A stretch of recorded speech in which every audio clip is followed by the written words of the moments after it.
Magandang araw ulit mga boss, mga sir. Good morning mga master, mga ka-reftic, mga ka-apiyon, mga kabaklas.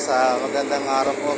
So checkin natin itong mga unit ulit natin na niro-process. So update ko lang kayo sa nangyayari ngayon dito sa ating So kailangan talaga monitor natin para malaman natin kung ano yung status na dito sa mga bagong reprocess ng mga unit at kung okay lang ba yung performance ng operation ng ating mga makina. So ito yung unang batch ng reprocess natin na pinidyo ko rin yung nakaraan na nagpalit tayo ng pressure switch. So mamaya dadaanan natin yung pinalit ng isang unit na yun na pinalitan natin ng pressure switch. So ito yung unang unit. So may naman yung yung ating liquid. So i-test din natin sa second stage. So okay naman.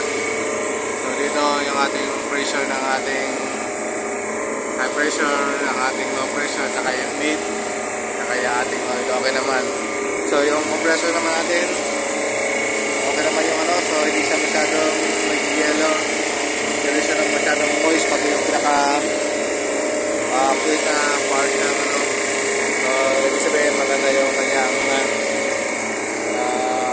performance. So mamaya ipatuloy tayo doon sa iba, checkin din natin para ma-update kayo dito sa mga nangyayari dito sa aming mga bagong reprocess na makina.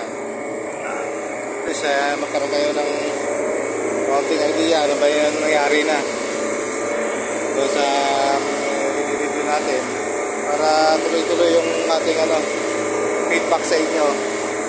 Ito yung pangalawang makina. So din okay naman yung makina natin, compressor natin, yung oil yung ating compressor okay naman, yung ating HB natin mga pressure switch. So yung mga luma pa ito, so hindi pa napapalitan, so naka-schedule yung palitan. So ating mga pressure, so okay naman. Ito yung pangalawang compressor. So mamaya madadaanan na natin yung ating pinalitan ng pressure switch kahapon, yung pangatlo.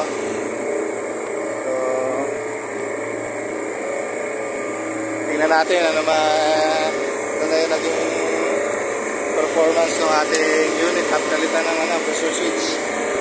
So ito yun. So ito yung bagay yung pressure switch natin. HB, mga bagay na rin yan. Yung ating liquid. Yung ating liquid injection. Although medyo marami yung ating liquid. So siguro magbabawas tayo kaunti. Ayan yung kanyang pressure. So pagdating dito sa kanyang compressor, ayun, medyo konting flooded pa. So although ito yung yellow, yung kanyang halos nagmo-moist sa level nito. So ibig sabihin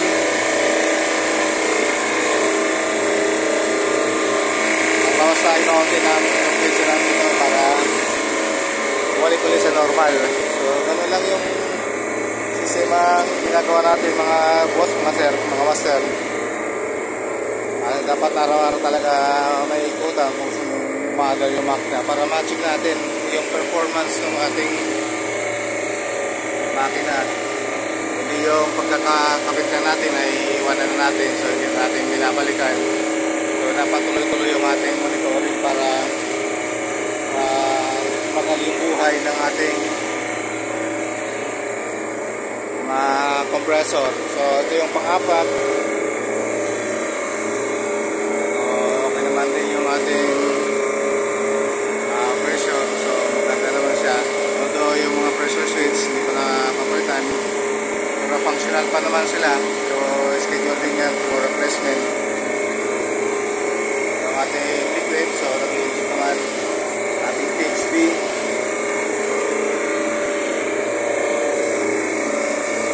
Ating compressor. So ito konting bawas na lang to. Bawasan din natin kaunti para hindi siya mag-flooded. So yung pinaka weight naman ng ating compressor ay okay naman, dry naman siya. Hindi rin mainit, hindi rin siya nagpo-moist o nagbe-build up ng ice. So far okay naman yung performance, kaunti na lang to. Ganun talaga mga boss, kailangan talaga naka-monitor tayo. So lagi lang natin mungkutan.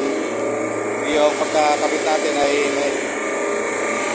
iwanan na natin. So may tendency kasi magkakaroon ng leak back o kaya mag-flooded. Kaya hindi natin monitor. So yan, isa na yan. So mabawas talaga tayo dyan. So kailangan natin bawasan kasi although yung pinaka-ano nito ay okay na. So konting bawas pa para maging normal yung kanyang operation. So yan muna mga master, mga boss. So update ko lang kayo kung ano na nangyari dito sa nire-process natin mga unit. Baka akala nyo hindi na namin kayo i-update.